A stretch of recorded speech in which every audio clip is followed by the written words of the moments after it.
कुछ कम करने वाली दवा है वो सब कोप को भी कम करेगी। तो आर्श दिखने में जो बीमारी है वो शारीरिक लगती है, लेकिन उसमें मानस भाव भी खराब हो जाते हैं। अभी कोप कभी भी काम के साथ आ जाता है, काम और क्रोध दोनों की जुड़ी रहती है। तो इसलिए जिनको काम अपना ज्यादा है ऐसे लोगों को भी हम ये दे सकते हैं, आर्श बुखार दे सकते हैं। इलाका कौन सा है? तो अपान का क्षेत्र है ना। तो जिनको काम और क्रोध की भावनाओं के ऊपर कंट्रोल नहीं हो सकता उन लोगों को आर्श बुखार दे सकते हैं। वो गुलकंद के साथ दे सकते हैं, या जटाओं के कांड के साथ दे सकते हैं, या सारस्वत के साथ दे सकते हैं, या कोहड़े का रस जो रहता है कुष्मांड ऐशदार जो है ना उसके रस के साथ भी दे सकते हैं। तो उससे आराम हो जाता है, इसलिए दे दिए। अभी दूसरी बात ऐसी, अभी कफ का क्षय होना शुरू हो गया है, तो बहुत सारे लोगों को बाद में आगे जाकर कफ जब पतला हो जाएगा तो अग्निमान हो सकता है। तो वो दूर करने के लिए रसोषधि कोई तो चाहिए। तो अर्श जो है उदर, अर्श, अतिसार, गिरनी सब से अग्निमान से उत्पन्न हो जाते हैं और प्रायः चालन का निदान होता है सबका, इसलिए अर्श होता है।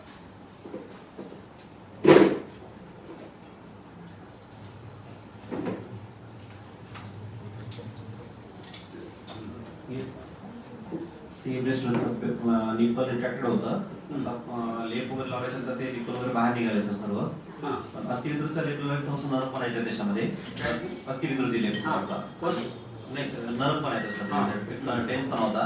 पण K2 चा आपला जेव्हा स्लेप लावतो तर ते दाह वगैरे सांगतात, दाह खूप जास्त होती म्हणतात त्याचा. आणि सुचीवरच्या घरात जरी ठेवलं तरी ते वेदना खूप जास्त होतात असं त्यांचं म्हणणं आहे. अशा ठिकाणी आपण जळूचा विचार करावा का आणि ट्रीटमेंटमध्ये अजून काही बदल करावे? जलों का लगा सकते हैं ब्रेस्ट कैंसर के लिए होगा, लेकिन जलों का अगर कॉन्टेमिनेटेड रहे, खराब पानी से रहे या शुद्ध नहीं हुई तो वहाँ जो जख्म तैयार हो जाती है ना वो खराब हो जाती है और उसमें पस फॉर्मेशन वगैरह शुरू हो जाता है। डायबिटिक गैंग्रीन के पेशेंट को जैसा हम जलों का लगा सकते हैं, लेकिन उसमें भी अगर इन्फेक्टेड जोक रहे तो उससे तकलीफ बढ़ जाती है। इसलिए हल्दी के पानी में पहले जलों का डालनी चाहिए, वो जब अच्छी तरह से उसकी लैक्टिन टेल वगैरह जो उसकी हिलती है तो लगाना चाहिए। फिर भी डॉक्टर की जब ट्रीटमेंट शुरू रहती है केमो वगैरह या रेडिएशन, और उसके साथ हमारी जब ट्रीटमेंट रहती है तो ऐसे इंसिडेंस है जिसमें जख्म हो जाती है, उसमें स्टीवन जॉनसन सिंड्रोम नाम का एक सिंड्रोम आ जाता है और पूरे शरीर के ऊपर, ब्रेस्ट के ऊपर ये जख्म तैयार हो जाते हैं, खुजली होती है और सेप्टिस में उनके पेशेंट मर सकता है।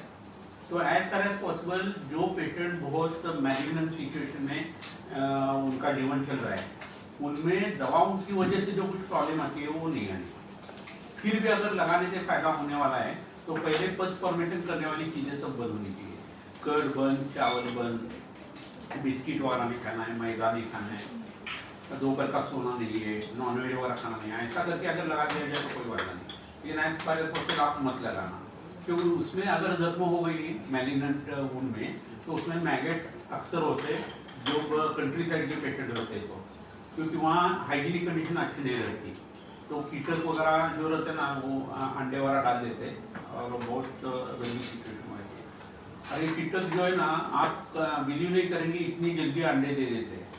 एक कीड़ा रहता है यानी कीटक रहता है जिसको मधुमक्खी जैसा उसका स्वरूप रहता है, तो वो कान में आकर अंडा दे देते चली जाती है। ऐसा बहुत सारे लोगों के बारे में होता है जिसका कान थोड़ा सा खराब हो गए तो अंदर कीड़े हो जाते हैं, उसके जो मैगेट्स तैयार हो जाते हैं, तो वो सेकंड में ये सब चीजें कर देती है। ये तो एक्सपोज बाहर सब जगह रहते हैं ना, तो नहीं होना चाहिए। त्यांनी ॲलोपॅथिक अजून काही चालू केले नाही, केमोरेडिओ काहीच नाही, जे काही ते आयुर्वेदानच करायचं त्यांचं चाललंय सर. आता म्हणजे वय जास्त 75 वगैरे आहे त्यांचं, तर मग आपण लावू. हाँ तो लगा सकते हैं। और व्रण कर्म के लिए व्रणित उपासनी अध्याय और दुष्ट व्रण की जो ट्रीटमेंट रहेगी वो सब पूरी करनी है। हर एक चीज़ अटोकलाव करके लेनी है, जो कुछ तेल वगैरह वो अटोकलाव करके लगाना है। आसेप्टिक प्रिकॉशन पूरे के पूरे ये करने हैं। अभ्यंतरविद्येचा जो केवलचं चूर्ण वगैरे और आयुर्वेदिक एंटीबायोटिक जो सूक्ष्म त्रिफला गंधक रसायन है वो शुरू कर दो। चूर्ण वगैरे सध्या चालू केले जातात आपण. पण अजून वेगळं अजून काही काही लावलेलं त्याच्यामध्ये टेन्स नहीं, ये इतना काफ़ी है। अभी हार्डनेस ऑफ ट्यूमर जो रहता है ना, वो कांचना गुगुल पेट में देने से कम हो जाएगा। गोरख मुंडी नाम की जो वनस्पति है मुंडी, उसके अर्क से कम होता है। कुकुरमीन जो अर्क रहता है हल्दी का, वो कांतलोह, कुकुरमीन और सुवर्ण भूपतिया है, हेमभस्म, ये कॉम्बिनेशन करके अगर दिया जाए तो मैलिग्नेंस वुंड जो है जल्द से जल्द भर जाते हैं। कहरा पिष्टी जो रहती है तृणकांत मणि, वो ऑटोक्लाव करके वहाँ उसका वो चूर्णन करना है, उससे भी फायदा हो जाएगा। और दूसरी इम्पोर्टेंट बात क्या है, विष के वेगों में दूसरा और तीसरा वेग जब आ जाता है विष का, तो गांठें तैयार हो जाती है, ऐसा वर्णन है, ग्रंथि तैयार हो जाते हैं। कहाँ हो जाएगी? खून में हो जाएगी, मांस में हो जाएगी, मैदों में हो जाएगी।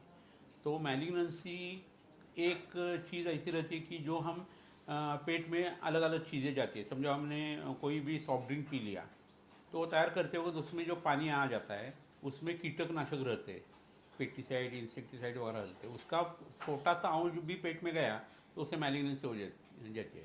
तो now cause of malignancy is nothing but toxin, consumption of toxin. Then you must use अगर ओवर देयर, है ना। तो वो जो केमिकल है वो खनिज हो सकता है या और कोई चीज़ हो सकती है। तो यू मस्ट यूज प्राणीज और वनस्पति अगर, it is so simple like that. तो ये करना चाहिए तो और फायदा हो सकता है ना। योनि भेद से जो वर्गीकरण रहता है द्रव्यों का बहुत ज़्यादा मायने रखता है। कौन सी बीमारी, अभी समझो शिंबी धान्य से उत्पन्न हुआ मद्य कोई पीता है, तो वो छुड़वाने के लिए उसको दूध तो देना चाहिए या शुक धान्य से पैदा हुआ मद्य वो देना चाहिए। तो लोगों का ब्रांड कौन सा है ये हमें पता होना चाहिए। दारू छुड़वाने के लिए आ गए तो वैध लोगों को बगैर पीते हुए सब पता होना चाहिए, है ना। आज एक पांडुजन्य अमवात आहे, आपण निदान केले एक पेशंटचा, उसको नहाने के पानी में अर्कपत्र डाल के नहाने के लिए। जिन लोगों को उपशय अनुपशय में संधिवात है, आमवात है, वात रक्त है और ठंडक से बढ़ जाता है, आसमान में बादल आ गए तो बढ़ जाता है, ऐसा जब होता है तो आम की संप्राप्ति रहती है, आम रहता है। तो आम निकालने के लिए अगर कोई नहाना करता है तो ठंडे पानी से या गर्म पानी से नहाता है तो स्वेदन ज़्यादा होगा नहीं। लेकिन गर्म पानी में अगर रुई डाल दी जाए तो रुई इटसेल्फ इज कॉल्ड एज अर्क। अर्क से किसका है? सूर्य का है। और आतप सेवन ये एक स्वेद बताया है, तो वो पानी में डाल दिया जाए और उससे नहाया जाए तो शरीर एकदम हल्का हो जाता है और वेदनाएं कम आ जाती है। फिर भी आप एक चीज़ समझ लो, आपने कितना भी पढ़ा हो आयुर्वेद, उसमें स्नान कैसा करना है वगैरह वगैरह, लेकिन उसमें ये वाक्य जो अभी मैं बोलने वाला है वो आएगा नहीं, वो तजुर्बे से आ जाता है। जब तक आपके दिल को नहीं करता कि मुझे नहाना है, तब तक नहाना नहीं करना चाहिए। अदरवाइज वो नहाना जो है वो बीमारी का कारण हो सकता है, उससे आम बढ़ सकता है, श्वास फूल सकता है, सर्दी जुकाम हो सकता है, कुछ भी हो सकता है। लेकिन अंदर से आपको लगा ना कि मैं अभी नहाने को जाना है मुझे, तो ही जाना है आपको, ये पक्का ध्यान में रख दो। और उल्टा करके देख लो, किसी वो पेशेंट को आप बोलते हैं आम वात का पेशेंट है, अग्निमांद्य का है, और सुबह जल्दी नहाया करो, और उसका दिल नहीं करता है ना, तकलीफ हो जाएगी, फ़ायदा बिल्कुल नहीं हो जाएगा। हाँ, यानी सुबह उठने के बाद ये सब चीज़ें अच्छी तरह से होनी चाहिए। आज एक पेशेंट को पूछा था कि सुबह और शाम का खाने के बाद रात में भूख लगती है क्या? उसके पीछे अग्नि का विचार है और हाँ, अग्नि का विचार है। और शाम का खाना भुना हुआ जो रहता है उसकी मात्रा कम रहती है। बहुत सारे लोगों को पहले बहुत ज़्यादा खाते रहते हैं और बाद में हमने अगर कम कर दिया जाए तो उसको भूख फिर से लग जाती है। क्या होता है, पहले 3 घंटे के बाद खाना जो है वो गृहिणी में चला जाता है। छोटे अंतों की लंबाई जो है वो 28 फीट है, तो इतना खाना अगर चला गया तो उसको फिर से खाने का दिल करता है, क्योंकि आमाशय तो एम्प्टी रहता है और गृहिणी में सब सरफेस एरिया कवर नहीं होता खाने से, तो वो झूठी भूख रहती है। तो 20 मिनट इंतज़ार करना चाहिए। ब्रेन तक इम्पल्स 20 मिनट में गया तो बाद में उसकी ज़रूरत नहीं पड़ती, इसलिए हमने वो पूछ लिया। फिर भी लोग रात को अगर खाते ना तो उनको तकलीफ हो जाएगी, स्पेशली हार्ट के पेशेंट, फेफड़ों के पेशेंट या इसके पेशेंट, पेट के पेशेंट जो रहते हैं ना, उनको तकलीफ हो जाएगी। रात में 12 बजे 1 बजे उठ के कुछ ना कुछ खा लेते, फिर पीठ हो गया। उनको ग्रह बाधा की ट्रीटमेंट करनी होती है। मैं आपको बोलता है, जो कोई पेशेंट 11 बजने के बाद जागता है, हंसता है, रोता है, खेलता रहता है, टीवी देखता है, पढ़ता रहता है, पत्ते के वगैरह खेलता है, ये सब लोग जो है ना वो ग्रह बाधा के पेशेंट रहते हैं। निशाचर कब घूमेंगे? निशा को घूमेंगे। निशा यानी क्या? रजनी, रात। तो जब आदमी को सोना है उस वक्त तो वो सोता नहीं, तो वो आदमी है ही नहीं। तो उसके ऊपर जो असर आ रहा है वो ग्रह पितर वगैरह लोगों का आ रहा है। तो उसको अग्नि स्नान करना चाहिए पहले, एक तो धूप जलाना चाहिए, और उसको ग्रह बाधा में जो ट्रीटमेंट है ना, भूतराव घृत, महाभूतराव घृत, और टीवी हाथ में, सामने टीवी रहता है, हाथ में ये रहता है रिमोट, और चैनल बदलते रहते, देखते रहते। वो बोर हो गया तो मोबाइल खेलते रहते, फिर वहाँ देखते, तो लगता है भूख लगी, जाते हैं थोड़ा थोड़ा खाना खा के आ जाते। तो ये भूत जैसा है ना उनका बर्ताव, तो उसकी ग्रह बाधा की ट्रीटमेंट होनी चाहिए, है ना। तो आज से ये करके देख लो और you will see the difference. आपके ट्रीटमेंट में फ़र्क आ जाएगा और उसके तबीयत में आ जाएगा। पढ़ता रहता है तो मतलब स्टडी का भी है दूसरे। आपने अभी कहा कि जो पढ़ता भी रहता है 11 हाँ, तो वो स्टडी के फॉर्म में या कुछ और भी पढ़ता रहता है, किस तरह? कुछ भी पढ़ता रहे ना तो वो तामस गुण का द्योतक है।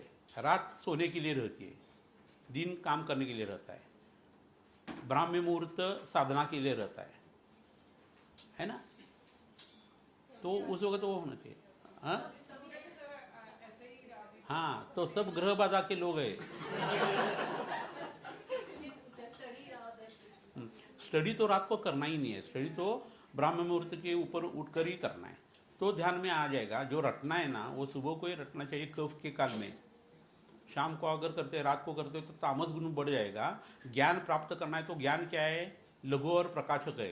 तमोगुण क्या है? गुरु और आवरक है। तो कैसा हो जाएगा? इसलिए चरक जी ने चरक विमास्थान अध्याय 8 में अध्ययन विधि दे दी है, उसके हिसाब से करो। शाम को जो स्टडी करता है, शाम को जो खाना खाता है, यानी सूर्यास्त के टाइम, वो अल्पायु बन जाता है।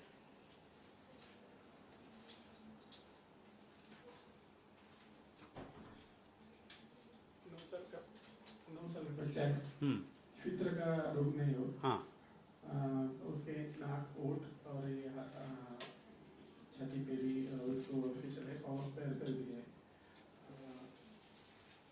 रुमी की चिकित्सा दी है, वुमन भी दिया है, उससे ओठों पर का, नाक पर का थोड़ा कम हो गया है, लेकिन बाकी का और प्रतिशय की ट्रीटमेंट करो। कोई भी बच्चा है उसको शीत्र उत्पन्न हो गया है, कहीं भी रहने दो। बचपन में क्या रहता है? बलगम ज़्यादा रहता है, शैत्य श्वैत्य श्लथांगत्वम, श्वास का साथी नहीं धरता, कफ वृद्धि के लक्षण है, उसमें शैत्य आ जाता है। यानी कौन सा भी सफ़ेद दाग आ गया तो you can treat that patient of कफ वृद्धि और कफ प्रकोप।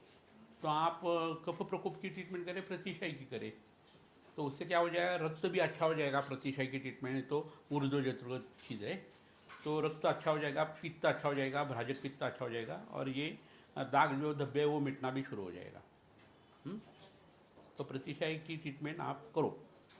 ऐसी 15 साल की मुस्लिम लड़की है, उसके केसों बालों तक भी चित्र आ गया है, तो पैरों पे छोटे छोटे पॉट है, बड़े नहीं है, उसको भी ये है। तो उसको क्या पित्त का विचार करके? पित्त का विचार करना चाहिए और कृमियों का विचार करना चाहिए।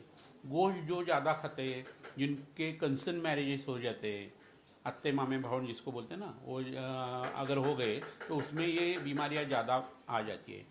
गृहिणी के दवाओं के फलश्रुति में मधुकासव जो आ गए हैं उसमें किलास लक्षण आ गए हैं। तो पाचक पित्त अगर अच्छा हो गया तो भ्राजक, आलोजक वगैरह जो बाकी के पित्त है वो अच्छे हो जाएंगे। तो आपको गृहिणी रोग की ट्रीटमेंट करनी होगी, तो उसके लिए लोधरासव, करंजासव, कुटजारिष्ट और मोहासव ये फ़ायदा करते। तो उसमें से मोहासव जो है ना, उसके फलश्रुति में डायरेक्ट किलास लिखा है, तो किलास देना चाहिए। अभी कैसा होता है, आप उसको दे देंगे, सफ़ेद दाग है और 3 महीना दे दिया और कुछ भी फर्क नहीं है सर, ऐसा आप बोल सकते हैं। लेकिन आज हमने चेंज होने के लिए तय कर दिया, तो 7 बरस के बाद हम हड्डी तक पूरे बदल जाते हैं।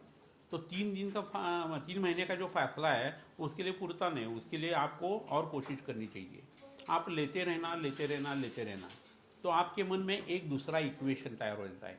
मैं मधुकासन नाम की ऐसी दवा ले रहा हूँ जो डॉक्टर ने मुझे दी है, जिसमें ऐसा लिखा है कि किलास या शीतरोग से कम होता है, तो वो मंत्र हो जाता है।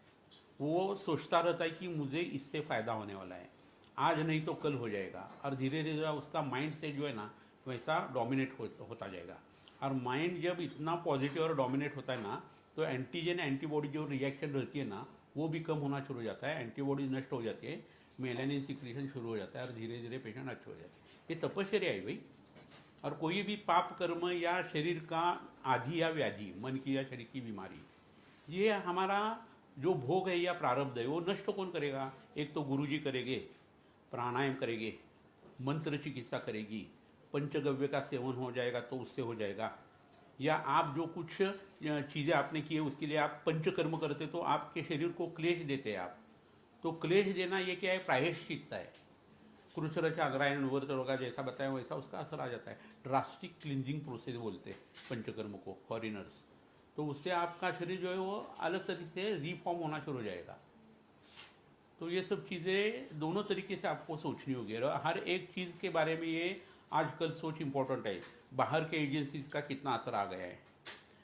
दैव पाश्चर्य चिकित्सा जो रहती है ना, कोई देवता है उसका कोप हो गया वगैरह, ये जो मानते हैं वो बाहर देवता रहती है, वो ब्रह्मांड में है, तो पिंड में भी वो रहेगी ना, तो उसका जो इंसल्ट हो गया उसकी वजह से आप सफ़र हो रहे हैं।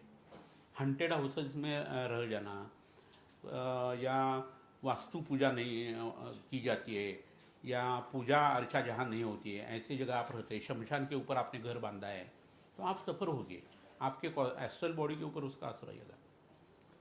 और ये सब चीज़ें जो है वो फॉरेन कंट्रीज़ में अभी लोग मान रहे हैं और उसकी तरफ वो ध्यान दे रहे हैं, और उसका स्टडी चल रहा है।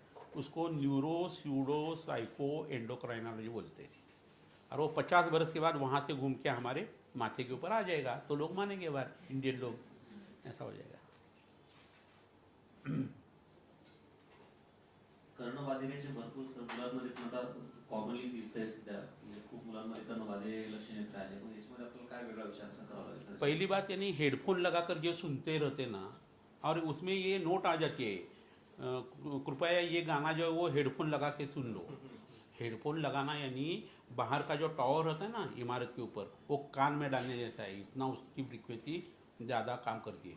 अति सन्निकर्ष है ना, वो कितना नज़दीक होना चाहिए, है ना। कोई भी आदमी रहे और थोड़ा सा जल्दी ज़्यादा पास आ गए तो भी हम डेस्परेट हो जाते हैं। इतना ही नहीं, सिर्फ उंगलियाँ ऐसे रख दी है तो मेरे शरीर में इतने मॉलिक्यूलर चेंजेस हो जाते हैं मन में और शरीर में, तो ये चीज़ें मायने रखती है ना। इसलिए कुत्ते का छोटा पिल्ला है और पप्पी है, उसने नाखून लगा दिया तो बहुत सारे लोग बोलते हैं इससे क्या होने वाला है, कुछ नहीं होता। उससे आपको हाइड्रोफोबिया बैठ सकता है, जल संतरास हो सकता है। मैंने खुद केस देखी है, 4 बरस का एक लड़का था, छोटे से पप्पी ने उसको नाखून लगवाया था। 24 बरस के बाद मेरे दवाखाने में आ गया था, पानी पीते वगैरह झटका वगैरह लग रहा था। मैंने बोला कि इमीडिएट तुम जाओ अभी। तो उसने बोला ये क्या हो गया। घर वाले लोगों को मैंने बताया इसको कुत्ते ने वगैरह काटा है क्या, तो उसके आजी ने बताया छोटे पप्पी ने ये लगाया था। तो वो नर्व के ऊपर वो चढ़ता है वायरस, धीरे धीरे स्प्लिट करके ब्रेन तक जब आ जाता है तो हाइड्रोफोबिया हो जाता है। मर गया वो आदमी 5 दिन में। तो छोटी चीज़ को आप निगलेक्ट मत करना, है ना। कोई आदमी अच्छा आ गए तो आप आए, बाहर आ गई, हो जाता है ना। अच्छा आदमी आ गए तो अच्छा लगा, बुरा आदमी आना तो बुरा होगा। तो स्पर्श करने से कितना हो जाएगा यार, है ना। सर अशी जी रुग्ण आहेत कर्णबाधित, त्यांचं वय 10-12 वर्षाचे मुलं आहे त्याच्यात, आणि मॉडर्न मेडिसिनचे लोक सांगतात काही उपचार नाही आहे, तुम्ही मशीन्स वगैरे बसून घ्या। पहले क्या करना है, बच्चा है 16 बरस के अंदर की उम्र है ना, तो वमनम सर्व रोगेशु विशेषण कुकुणके, कफ का है तो उसको पहले उल्टी की दवा देनी है। तो उल्टी की दवा देने में दिक्कत हो जाती है लोगों को, तो अतसी का काढ़ा दे देना है। उसके साथ कड़ू काढ़ा जो रहते हैं ना, वो कृष्ण जीरक जो है, तिक्त जीरक देना है उसका काढ़ा, तो वो उल्टी हो जाती है, अपने आप आराम हो जाता है। पेशेंट बोलता है कि उल्टी हो गई, तो बोलना है अच्छा लग रहा है, तो बोलते हैं हाँ अच्छा लग रहा है, तो बोलना है कि हमने उल्टी की दवा दी थी, बुरा लगा है, अच्छा ठीक है उल्टी रुकवाने की दवा देते हैं, है ना। और दवा देनी चाहिए, लेकिन उल्टी तो करनी चाहिए। और बाद में आप इंदुवटी, सारीवादी वटी, कान को पोटिस लगाना है। कान किसका है? वायु और आकाश का है, और उससे जो तैयार होने वाली चीज़ें उसमें रुक्षता ज़्यादा है। अति शब्द ये जो है ना उससे उत्पन्न हो सकता है। तो उसको गर्म अगर तेज महाभूत लगा दिया जाए तो उसकी संप्राप्ति जो है ना पृथ्वी महाभूत तक चली जाती है, और जो कुछ बड़ी हुई चीज़ें हैं ना वो डिस्ट्रीब्यूट हो जाती है पांचों महाभूतों में। और पहले कभी भी कर्णनाद, कर्ण क्षेड़ ये लक्षण आता है, बाद में उच्च ही श्रव, जोर से बोलने से सुनाई देता है, और बाद में बाधिर हो जाता है, तो उल्टा घूमना शुरू हो जाता है। तो ये करना है। कान की हर एक बीमारी जो है ना उसका वर्णन अर्श रोग में आ जाता है। कर्णनाथ करुणेश्वरी ये अर्श में आ गया है। अब ये अर्श से ताल्लुक किसका है? गृहिणी का भी है और अतिसार का ही। यानी अर्श, अतिसार और गृहिणी की जो रसौषधि है, जो काढ़े है, जो अवले है, वो सब आप कान के लिए इस्तेमाल कर सकते हैं। और ये खासियत है आयुर्वेद की। आप उत्तर तंत्र वाघभट जी का निकाल कर कान की पेट में लेने की दवा खोजते तो आपको मिलेगी नहीं। उनको पता है कि अर्श से ये उत्पन्न होता है, तो अर्श की दवा ये ग्रंथ पढ़ने वाला आदमी इस्तेमाल करेगा और कान की दवा एक्सटर्नल ट्रीटमेंट के लिए कर देगा। वैसा ही तिमिर रोग वगैरह सब अंजन वगैरह आ गए। पेट की दवा कहाँ है? गृहिणी रोग में है, पित्त द्रागला, मज्जा द्रागला। तो पढ़ते वक्त कैसा पढ़ना चाहिए ग्रंथ ये भी समझना चाहिए। तंत्रयुक्ति उसके लिए तो पढ़नी है।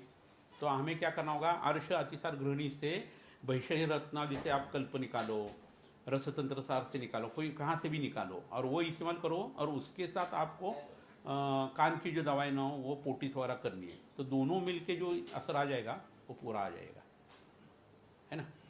अभी कान की बीमारी है तो आँख, नाक और मुंह का सोचना चाहिए। वहाँ गंडूज देना है, आंखों में कुछ दवा डालनी है।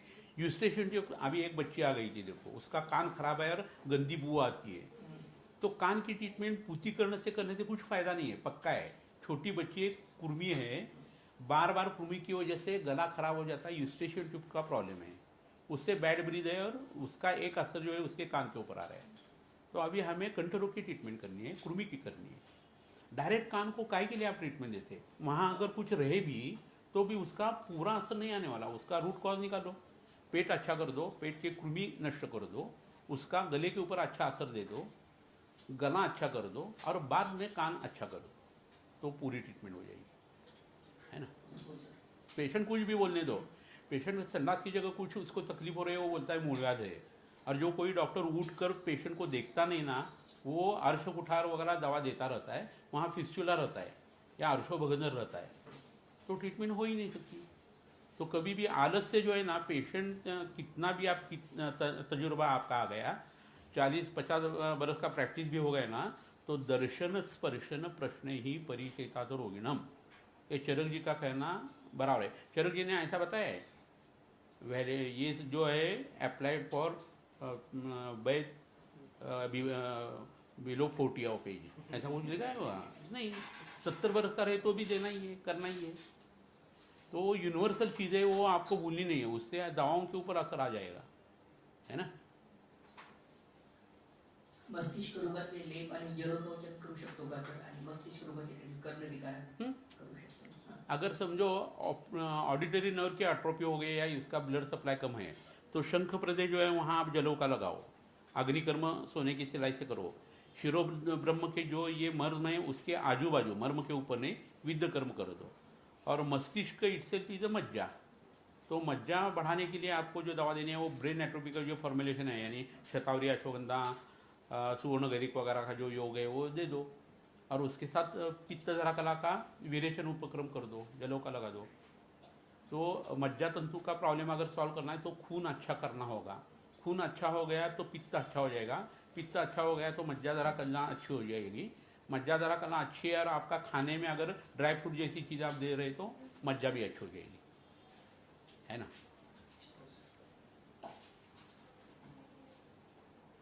विपादिकाच्या पेशंटमध्ये बरं कंडू वगैरे असते, नुकसान असते, आपण तिथे त्रिभुवन किती वगैरे छान दिलं असतं. काही पेशंटमध्ये विपादिकेमध्ये थोडंसं ओलसरपणा सांगतात आणि दाह सांगत असतं. तर मग त्या इथं आपण विरेचन आणि लावण्यासाठी लेप वगैरे कफ पित्त ज्वर की ट्रीटमेंट करनी है। कभी भी कंडू रहती है और ओलसरपना रहता है ना, यानी संमित जैसा लक्षण रहता है, तो कफ पित्त की ट्रीटमेंट करनी है आपको।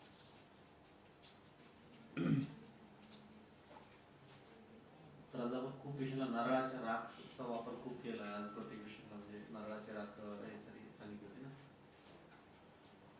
नारिकेल गवटीची किंवा त्याच्या झाडाची वगैरे. नारिकेल लवण हम इस्तेमाल करते हैं बहुत सारी बार, परिणामशूल अम्ल पित्त रहे, उदरशूल रहे तो। और नारिकेल मशी जो रहती है ऊपर वाला हिस्सा, वो जलाकर जो हम दे देते हैं ना, वो अक्सर हम दमे के लोगों के लिए, हिक्का के लोगों के लिए दे देते हैं। मयूर पिच्छा मच्छी के बदले देते हैं, क्योंकि मयूर पिच्छा मच्छी में थोड़ा सा कॉपर रहता है तो लोगों को जी मचलता है उससे, तो उसके लिए ये हम देते हैं। और तीसरी बात, जिनमें इसका प्रॉब्लम है, इनफर्टिलिटी का प्रॉब्लम है, ऐसे लोगों को हम नारियल की मच्छी जो है वो इस्तेमाल करते हैं। अनुपान उसका पानीच रहता है, काकवी जिसको बोलते हैं ना, वो रहता है। सीए फ्रेंच एक पेशंट होता है, उसने पेठा खायला सांगितला आणि कानामध्ये बिलवादी गुलिका टाकायला हाँ, सांगितलं। कान में बिलवादी गुलिका स्पेशली लेफ्ट ईयर में डालना है। लेफ्ट ईयर से ब्रेन तक इन्फेक्शन जो रहता है जल्दी चढ़ता है, और उसका एनाटोमिकल एस्पेक्ट सिर्फ इम्पॉर्टेंट नहीं है। हमारा लेफ्ट शरीर जो है ना, वो चंद्र नाड़ी है, तो चंद्र यानी शीतता रहती है, तो उसमें पीप मवाद वगैरह इमीडिएट तैयार हो जाता है, इसलिए इन्फेक्शन को ज़्यादा प्रोन रहते हैं। तो मैंने कैंसर के पेशेंट को जो बताया ना, कैंसर के पेशेंट का, कि द्वितीय वेग जो है, विषों के वेग, उसमें द्वितीय और तृतीय वेग में गांठ ये लक्षण आ जाता है, अर्बुद ग्रंथि लक्षण आ जाता है, इसलिए कान में डालने के लिए हमने दे दिया। कान में क्यों डाला है? तो सर्पदंश जब हो जाता है, या वृश्चिक दंश हो जाता है, या कोबरा वगैरह जब काटता है ना, तो उसका एडमिनिस्ट्रेशन ऑफ फ्रूट जो है ना बिलवादी का, वो कान में डालने के लिए बताया, इसलिए दे दिए। मुंह में भी दे सकते हैं और नाक में भी डाल सकते हैं, लेकिन कर्ण पूर्ण करना ज़्यादा इम्पोर्टेंट है।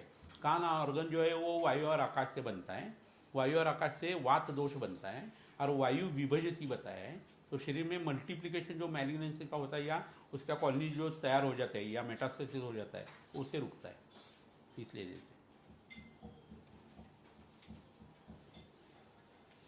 सर, आता most of the books English स्कूलच्या वगैरे लिहिलं जातात सर, ते नेहमी बिमार पडतायत, तर त्यांचा आपण जेव्हा डाएट विचारतो तर ते सांगतात की सँडविच घेऊन या, इडलीच खावायला गेला, किंवा असा आता त्यांचा मेनू असतो सर ठरलेला, तर ते लेकरं नेहमी रिपोर्ट त्याला आपण आजीनगरला प्लस रजनी देशमुख स्वतः बऱ्याच बाळगांना वापरलं होतं ना, तो योग आपल्याला चालू ठेवला तर किती दिवस ठेवावा, कारण की ते नेहमीच बिमार पडतायत सर लेकरं। हाँ, बच्चे लोग, हाँ बच्चे नहीं, बच्चों लोग ये देखो, हर एक दिन आपके शरीर के ऊपर गंदगी पड़ रही है, तो हर दिन नहाना होगा। वैसा अगर गलत खाना से आप बीमार हो रहे हैं तो आपको हर रोज़ दवा लेनी होगी, एज सिंपल एज दैट। लेकिन उसके साथ आप ऐसी कुछ दवाएं देते जाना जिसका असर 24 घंटे तक रहता है, जैसा वो लॉन्ग लास्टिंग ये इंसुलिन रहता है ना, वैसा। तो वो करने के लिए बच्चे लोगों में भी बहुत आसान हो जाता है। सुबह 10 बजे आरोग्य योजना दे दो, या अजीर्ण कंटक चिंतामणि रस वगैरह दे दो, और शाम को 6 बजे दे दो, तो उनकी भूख जो है ना जागरूक रहती है। बड़े लोगों के लिए प्राणायाम करने, स्पेशली कपालभाति, अग्नि संदुक्षण उससे हो जाता है, क्योंकि वायु को अग्नि सका माना है।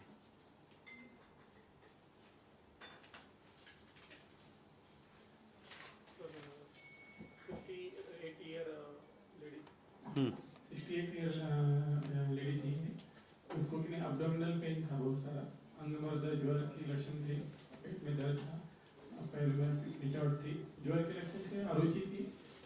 डॉक्टर का कहना था कि कैंसर हो सकता है, इसलिए बायोप्सी ली, लेकिन वो इन्फ्लेमेटरी या एडिनोमा ऐसा लिखा है यहाँ। उम्र कितनी है? 68 वहाँ 78 लिए नहीं, ये उदर शुल्क के हिसाब से आप ट्रीट करो। पेट में जलन होता है तो भी आपको सोचना होगा उदर शुल्क का। अभी कैसा है, मुंह में अगर पित्त बढ़ गया तो छाले आ जाएंगे, गला में आ गया तो निगलने में दिक्कत हो जाएगी, कंठदोष हो जाएगा, इसोफेगस में आ गया तो डिफिकल्टी इन स्वॉलोइंग हो जाएगी या जलन हो जाएगी। लेकिन पेट की जलन ज़्यादा समझती नहीं है, और वेदना हो जाती है या गैसेस हो जाते हैं। तो गैसेस हो गए तो भी पित्त सीक्रेट जो होता है उसको कॉम्पेंसेट करने के लिए वहाँ म्यूकस ज़्यादा आ जाता है, और वो हजम नहीं होता तो गैसेस और आटोप आदमान आ जाता है। तो आटोप आदमान जब रहे तो भी पित्त की ट्रीटमेंट हम कर सकते हैं। लेकिन आयुर्वेद में क्या लिखा है, आदमान रहे तो आपको वात का ज़्यादा सोचना चाहिए, आना रहे तो कफ का सोचना चाहिए, है ना। आंत्र पूजन वगैरह रहे तो वहाँ लिक्विड जो है वो ज़्यादा सीक्रेट हो जाता है, तो आपको पानी जो है आप जो पीते हैं वो सिद्ध जल लेना चाहिए। तो इस हिसाब से इस पेशेंट को पहले ये पूछना है कि डिस्कम्फर्ट कब फील होता है, खाना खाने के पहले, खाना हजम होते वक्त, या बाद में, या फॉरएवर। और उस हिसाब से उसको कोष्ठादि चूर्ण दे दो और फलमूल विरेचन, स्निग्ध विरेचन के साथ रात को या अर्ली इन द मॉर्निंग दे दो। ऐसे कुछ दवाई दिए थे सर, उससे उसका काफ़ी अच्छा फर्क मिला है। उसके नाखून और चेहरे उंगलियां वगैरह खाली हो गई थी, तो थोड़ा सा अगर का विचार करके अगर की दवाई दी थी, उनका एक 7 to 8 kg वेट कम हो गया था, तो आपने दवाई से वो 3 to 5 kg बढ़ गया है। बढ़िया।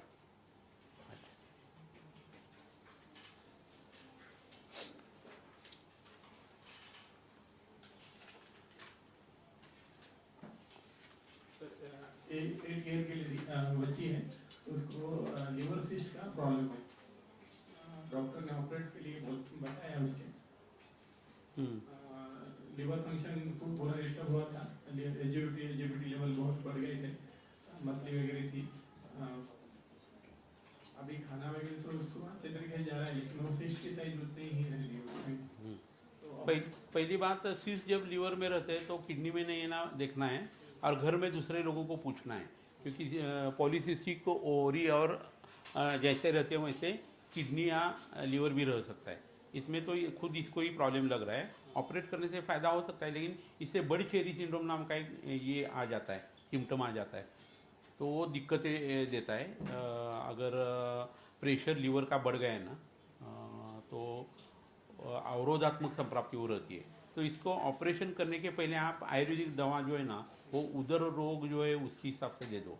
छिद्रोदर, बद्धगुदोदर, लिहोदर, इसकी जो दवा है ना, ऐसे पेशेंट को फ़ायदा करती है। एनाटॉमी क्या है उसकी, कि रक्त का मूल स्थान है, तो प्लीहा को अच्छा करना है, यकृत को अच्छा करने वाली दवाएं जो रहेगी वो आपको देनी होगी।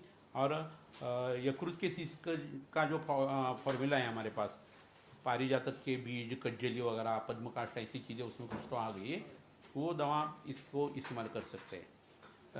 स्नब बॉक्स जो रहती है, तो लीवर के लिए ये स्नब बॉक्स में हलकुंड जो रहता है, हल्दी, उससे अग्निकर्म करना होगा, तो उससे ये आराम हो सकता है। पेशेंट में पीलिया के लक्षण नहीं दिखे तो भी आम की जो ये रहती है, छाल रहती है, वह हाथ में पकड़ के चूना लगाना है और पानी में डुबो देना है, तो उससे अगर पानी पीला हो जाता है तो लीवर की संप्राप्ति और अच्छी तरह से कम आ सकती है। ऐसे पेशेंट को जिनमें सिस्ट रहता है लीवर में, या ट्यूमर्स रहते हैं, या बाद में सीरोटिक लीवर हो जाता है, ऐसे सब लोगों के लिए महामृत्युंजय लोह बहुत फ़ायदा करता है।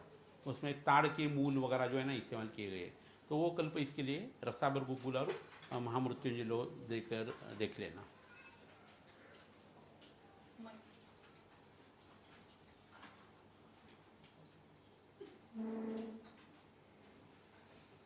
दुसरं बंद करा। हे कोणाचं आहे?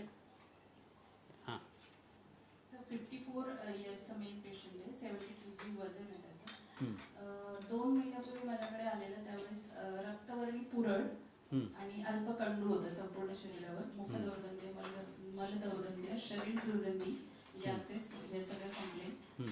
कच्चा कांदा आणि हिरवी मिरची आवड होती खाण्याची, कामला होऊन गेलेली, मलेरा होऊन गेलेला, आणि सोनोग्राफीमध्ये ग्रेड 3 फॅटी लिव्हर होतं, आणि वाम कटी वेदना असं लक्षण होतं। एक्सरे मी आता केलाय काल परवा, तर त्या ठिकाणी त्याला ASIS टू इलियाक क्रेस्ट पर्यंत वेदना होती। ती पण पाचन यकृतावरची आणि पित्ताला धरून ट्रीटमेंट दिलेली 2 महिने, तर त्याचं दौर्गंध्य लक्षण गेलं, पुरळ गेली, आणि वेदना 60% कमी होत्या असं त्याचं म्हणणं होतं। मग मी काल त्याला अग्निकर्म केलं, अग्निकर्मानंतर 95% वेदना कमी झाल्या, आणि सोनोग्राफी आणि एक्सरे रिपीट करायला सांगितलं। तर सोनोग्राफीमध्ये आता ग्रेड 2 फॅटी लिव्हर आलं, आणि त्याच्यामध्ये जो एक्सरे आहे त्याच्यात त्यांनी सांगितलं की mild cortical surface irregularity with subchondral sclerosis, left femoral head. So आता पुढे काय विचार करू शकतो? पहली बात ऐसी कि उसको कोविड के वैक्सीनेशन दिए थे या नहीं वो पूछ लेना, कोविड हो गया था नहीं वो देख लेना, और रेमडेसिविर वगैरह कितना लिया है वो देख लो, या स्किन का प्रॉब्लम था उसके लिए स्टीरॉयड उसने अगर कंज्यूम किए हैं ना, तो ये एक्सरे का रिपोर्ट बहुत सारी बार आ जाता है। तो उसमें वात रक्त जो है, गंभीर वात रक्त की ट्रीटमेंट आपको शुरू करनी होगी, और वो ही ट्रीटमेंट सेम कुष्ठ के लिए फ़ायदा करती है। इसलिए मुकुटवर्गंध स्किन के ऊपर जो फुंसी आ जाना, खुजली वगैरह जो है ना, वो भी उससे आराम हो जाएगा। तो गंभीर वात रक्त की जो ट्रीटमेंट है वो करनी चाहिए।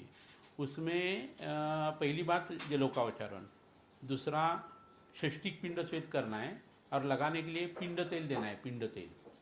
पेट में लेने के लिए गंध तेल शाम को देना है, और बाकी जो ट्रीटमेंट क्लासिकल वात रक्त की रहती है वो करनी है। जब ये ट्रीटमेंट 21-21 के 2 कोर्स हो जाएंगे तो बाद में मुस्ताजियापन बस्ती जो है वो शुरू करना है, तो उससे और आराम होना शुरू हो जाएगा, और उससे जो एजिंग उसका फास्ट हो रहा है वो भी कम होना शुरू हो जाएगा।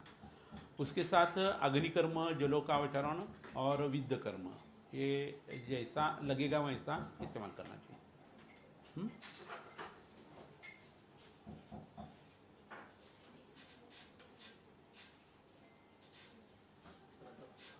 B12 वाढण्यासाठी आपण जपाकुसुमाची पानं आणि पानं, फुलं. फुलं आणि लिंबूचा रस असं मिसळून घ्यायचं नाही. तर हे गॉलब्लॅडरमध्ये प्रमाण वापरतो. B12 मध्ये वॉल ब्लैडर, गॉलब्लॅडरच्या स्टोन्स मध्ये आपण वापरतो. हाँ, उसमें सिर्फ हिबिस्कस के फूल खाने हैं।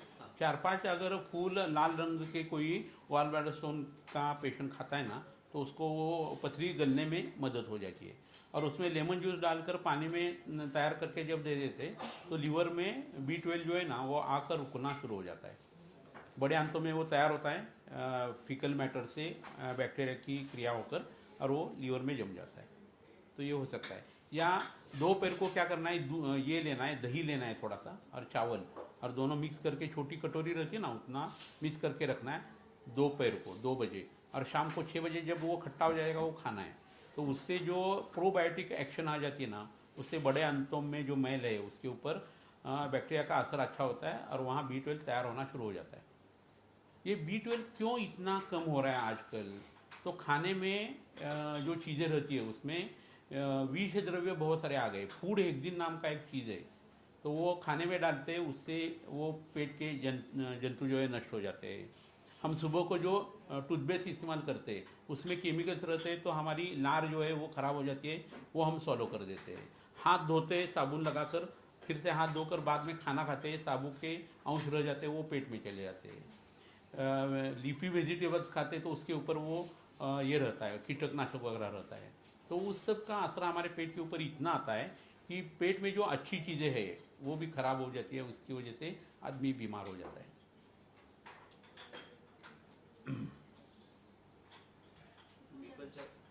B12चे अजून आपण काही सोर्सेस, जसं आता दही सांगितलं, अजून असं काय काय वापरू शकतो सर? आता बरेच शेवग्याच्या पानामध्ये पण B12 असतं हाँ म्हणतात, हाँ, त्याची भाजी कैसा है, आपने कितनी भी ये कोशिश कर दी ना, तो बाहर से आप आपूर्ति नहीं कर सकते उसकी। शरीर ने जो खुद बनाना, उसकी जो मैन्युफैक्चरिंग कंपनी है ना शरीर की, B12 की, वो होनी चाहिए, अदरवाइज उसके साइड इफेक्ट आना शुरू हो जाता है। B12 तैयार होता है तृतीय अवस्था पाक में, और हम मुंह से खा रहे, प्रथम और द्वितीय अवस्था पाक को दे रहे, नहीं चलता नहीं। दारू पीने से आदमी को अच्छा लग सकता है, उसका विमान उड़ जाता है, लेकिन दारू गुद मार्ग से अगर देते तो आदमी मर सकता है। 50 ml से ज़्यादा दारू अगर गई तो, क्योंकि वहाँ वो एंजाइम तो है ही नहीं जो दारू को ये डिसइंटीग्रेट करते, जो आमाशय में है। ये पक्वाशय में आपने अगर डाल दिया तो आदमी मर सकता है ना। ऐसे खून कर सकते हैं आप लोग, किसी को मारना है ना, पकड़ना है उसको और 500 ml ऑन द रॉक पिलाना है दूसरे बाजू से, मर जाता है ना। या आप क्या करें, वो ये रहता है ना चाकू जो रहता है, बर्फ तैयार करो दो, मार दो, है ना, अपने आप पिघल जाएगा, पेशेंट मर जाएगा, है ना। ऐसी सब चीज़ें हो सकती है। तो ये मजाक की बात है, फिर भी इम्पोर्टेंस इसमें क्या है कि हम जो चीज़ कर रहे हैं उसकी तरफ ये आपको सोचना होगा कि भाई हम जो कर रहे हैं उससे शरीर के ऊपर क्या असर आ सकता है, और इतना हम ग्रीन वेजिटेबल्स वगैरह खा रहे हैं तो उसका असर हमारे शरीर के ऊपर दूसरा क्या आ रहा है ना। वैसे ही लोग मर रहे खाने से, है ना।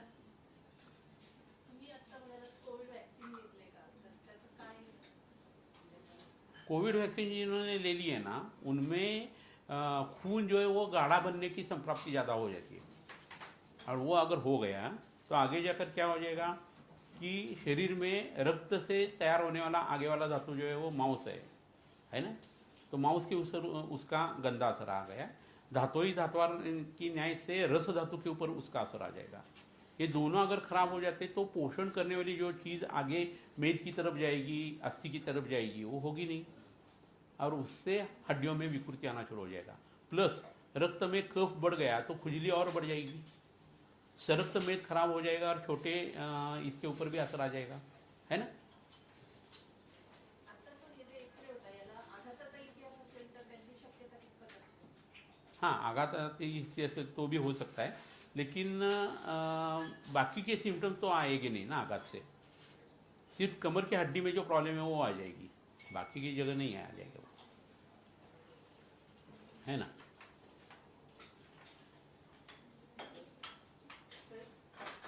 आज एका पेशंट आजोबा आलेले, त्यांना अल्सर होता आणि अति लालाश्राव होता, त्यांना तुम्ही बकुळ चूर्ण आणि कचोरा चूर्ण हे आपण लावायला लागलं। कचोरा चूर्ण जो है ना, मुंह में अगर प्रक्षेप ये लक्षण आ जाता है और मुख दुर्गंधी रहे तो इस्तेमाल करने की चीज़ है।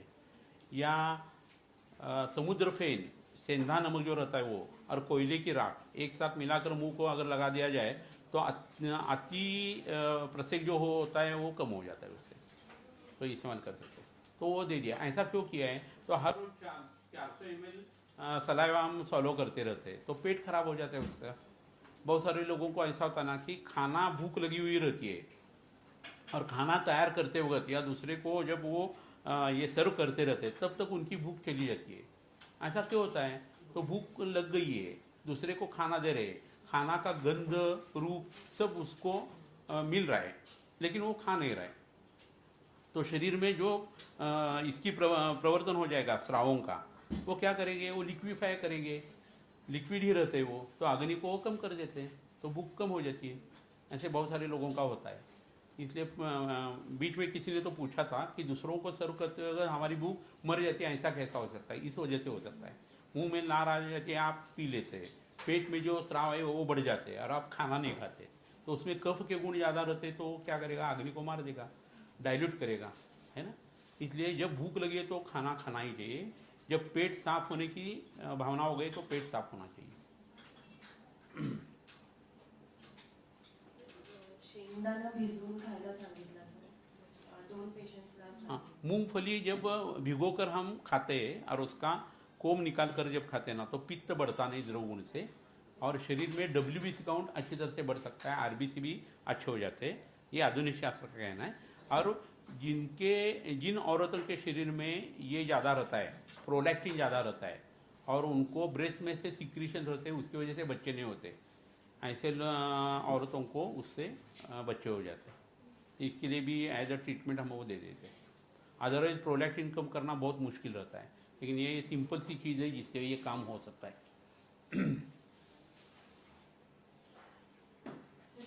यहाँ एक फॉलोअप के पेशेंट है, वो स्थौल्य, वो बाइपोलर डिसऑर्डर के लिए आए थे सर यहाँ पे, अति चिंतन, असंबंध बोलना वगैरह, तो उनको आपने स्थौल्य की चिकित्सा दी सर, और फर्स्ट फॉलोअप में उनको बहुत अच्छा 80% उच्च मिला, तो इसका विचार कैसे? मेद के हिसाब से वो हमने सोचा था, शरीर में मन है, शरीर बदल दिया जाए तो मन भी बदलना शुरू हो जाएगा, और मेद के हिसाब से वो हमने बताया था कि रस रक्त मांस है, बीच में मेद है, बाद में अस्थि मज्जा शुक्र है, तो बीच का कांटा जो है वो मेद है, उसके ऊपर काम कर दिया जाए तो बहुत सारे बीमारियों का अपने आप इलाज हो जाता है। ऐसा क्यों होता है, तो वपावनम जो है मेद का मूल स्थान वो कहाँ है, पेट के ऊपर है, वहाँ ही पीछे ग्रहणी में अग्नि है, उसकी ट्रीटमेंट हो जाएगी। दूसरी बात ऐसी रहती कि मेद को पिघल देना या मेद की ट्रीटमेंट करना यानी क्या है, कफ की ट्रीटमेंट करनी जैसा है, और ज्वर के अध्याय में वो सूत्र आ गया है, वर्धनेनेक दोषस्य क्षपणेन उत्थितत्वा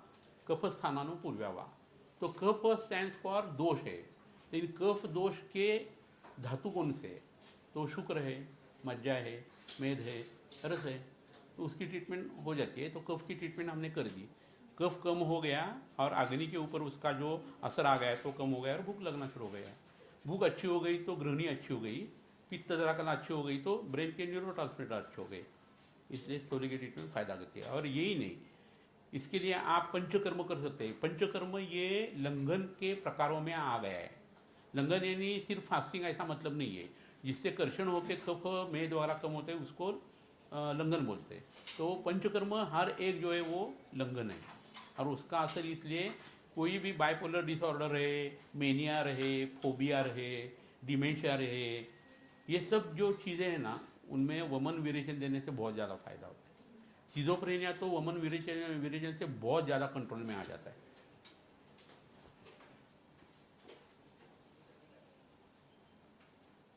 ये इनफर्टिलिटी की म्हणजे जो कि पेशेंट को नारियल की पत्ती का चूर्ण का बात बताया।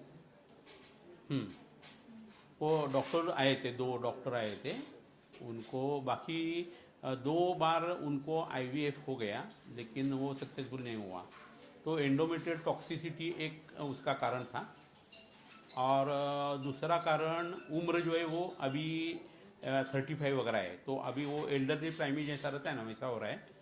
और तीसरी बात ऐसी रही कि उसके शरीर में PCOD थी इसमें, तो इसके लिए ये 3 चीज़ों के लिए नारिकेल का जो पत्ता है उसका काढ़ा हमने दे दिया है। हाँ, उसके साथ और भी दवा डाली है मैंने, महासुदर्शन डाला है। हाँ, महासुदर्शन क्यों डाला है, तो रस धातु की चिकित्सा है, ज्वर की चिकित्सा है। रस से रज तैयार हो जाएगा, और बाद में गर्भाशय को पोषण जब करता है तो त्रैवर्त योनि का पोषण करता है।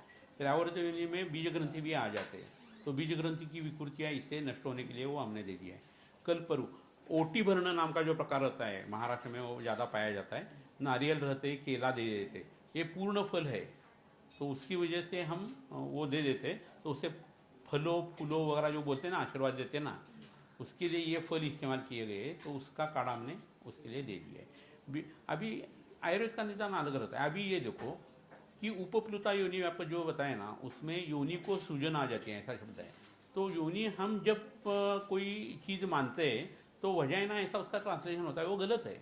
आयुर्वेद के हिसाब से योनि स्टैंड्स फॉर त्रैवर्त योनि, तो त्रैवर्त योनि को सूजन आती है, यानी बीज ग्रंथि को सूजन आते हैं, which is nothing but PCOD। तो उपप्लुता योनि की ट्रीटमेंट अभी क्या हो जाएगी, PCOD की ट्रीटमेंट हो जाएगी। ये सोच आप ध्यान में रखते जाए, इस हिसाब से आपको देखना होगा। अभी महायोनि नाम का वर्णन कर दिया है, तो उसकी दवाई जो है ना, वो एनल प्रोलैप्स के लिए, रेक्टल प्रोलैप्स के लिए फायदा करती है, और गर्भाशय भ्रंश के लिए काम करती है। इतना ही नहीं, हाथ जो है ना वो ऐसा ढीला हो गया है पक्षवद में, तो वो भी स्रंस है, भ्रंश है, तो वहाँ भी वो तेल लगा सकते, लेप लगा सकते, क्योंकि संप्राप्ति स्थान भेद से हो जाती है। तो ये आयुर्वेद की सोच जितनी अच्छी हमें समझ में आ जाएगी ना, उतना आसान हो जाता है ना। नाक बहता है तो वो नाक का अतिसार है, तो आमज अतिसार की दवा दे दो, नाक का अतिसार यानी सर्दी जुकाम कम होता है। ये फैंटेसी नहीं, ये ऐसा ही होता है। उसको 2 कारण है, एक तो आम नष्ट हो गया तो कहाँ भी उसका असर आना चाहिए, और शत्रुदा पिंडकोदोष प्रतिशायी शिरोरुजा, गुदमार्ग में आर्ष ये मल जो है उसको रुकवाया या प्रवर्तन कर दिया तो प्रतिशय होता है, तो संबंध तो है ही, है ना। ये आयुर्वेद है। और 3.5 हाथ के इस देह में हर एक चीज़ का हर दूसरे चीज़ से संबंध रहता है। तो कोई पेशेंट कुछ लक्षण बता रहा है, यार आप हैं, उसका कुछ मतलब नहीं है, ऐसा आप बोल ही नहीं सकते। चिकित्सक ये मराठी में शिवी है, गाली है, गाली, कितना पूछ रहे हो, चिकित्सक हो क्या, ऐसा बोलते हैं। और जब जितना आप पूछेंगे उतनी संप्राप्ति आपको समझ में आना शुरू हो जाएगा, वो समझ में आ गई तो बाकी का काम हो जाएगा। इसलिए मैं अक्सर उदाहरण देता है ना कि प्रतिशय किसी औरत को है, पोस्ट नेजल ड्रिप हो जाती है, पेट में वो कप गंदा पड़ता रहता है, आमाशय में रस धातु तैयार होता है, वो खराब होता है, उससे रज खराब हो जाता है, और इसलिए बच्चे नहीं होते। तो कई औरतें ऐसी रहती है जिनको बच्चे नहीं होते, शादी को 20 बरस हुए रहते हैं, और उनको पूछ लिया जाए क्या प्रॉब्लम है, सब रिपोर्ट नॉर्मल है।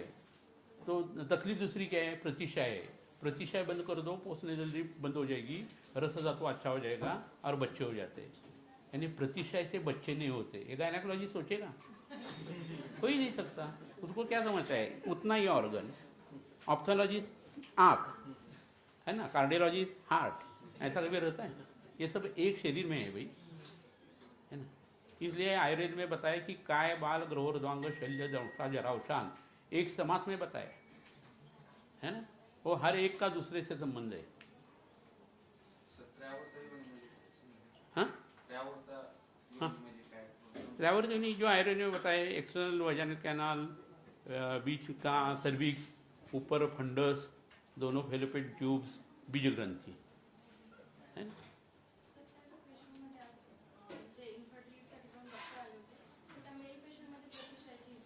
हाँ, दे दिए ना उसको दवा रतिशाही के लिए, और उसका काउंट कम है, 2 मिलियन सिर्फ काउंट है।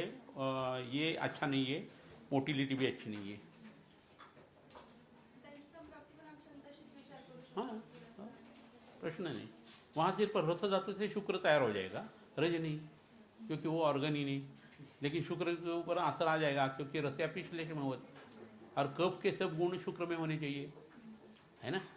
उनको ही मानी की पिष्टी दी, पानी की पिष्टी। हाँ, माड़ी की बिजली दे दी थी। एक केस आहे हाँ, बोल ना, बोल। 34 इयर्स की फीमेल है तो तिला दे, हाँ जरा ले लो, एक ही दे दो। 34 इयर्स फीमेल है तो उनको क्रॉनिक कॉन्स्टिपेशन है 10 साल से।